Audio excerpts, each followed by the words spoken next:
UK-യിൽ പോയി സെറ്റിലാകാൻ ആഗ്രഹിക്കുന്ന ചെറുക്കനായിരുന്നു ബോണി. എന്നാൽ തന്റെ അച്ഛൻ മരിച്ചതിനാൽ അമ്മയുടെയും മാമന്റെയും നിർബന്ധപ്രകാരം അവൻ അച്ഛന്റെ സർക്കാർ ജോലിയിൽ പ്രവേശിക്കുന്നു. ഒരിക്കൽ അവന്റെ സഹപ്രവർത്തകയായ ഗ്രേസ് ഓഫീസിൽ വരുമ്പോൾ അവളുടെ ബാഗ് താഴെ വീഴുകയും അതിൽ നിന്ന് ഒരു കോണ്ടം പാക്കറ്റ് തെറിച്ചുപോയി ബോണിയുടെ ടേബിളിനടിയിൽ വീഴുകയും ചെയ്യുന്നു.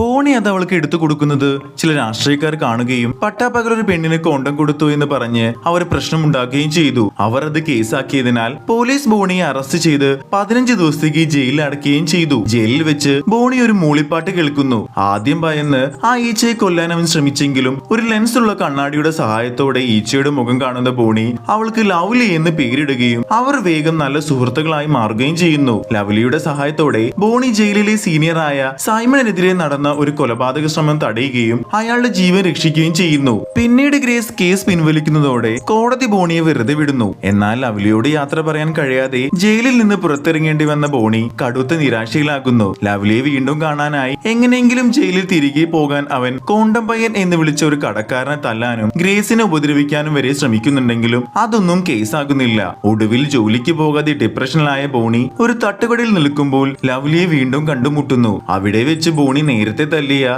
കടക്കാരൻ വന്ന് ലവ്ലിയെ അടിച്ച് താഴെയിടുന്നു. ലവ്ലി മരിച്ചുപോയി എന്ന് കരുതി ദേഷ്യത്തിൽ ബോണി അയാളെ പഞ്ഞിക്കിടുന്നു. എന്നാൽ ലവ്ലിക്കൊന്നും സംഭവിച്ചിരുന്നില്ല. ലവ്ലിയെ തിരികെ കിട്ടിയ സന്തോഷത്തിൽ താനൊരു സൂപ്പർ ഹീറോ ആണെന്ന് ബോണി പറയുന്നു.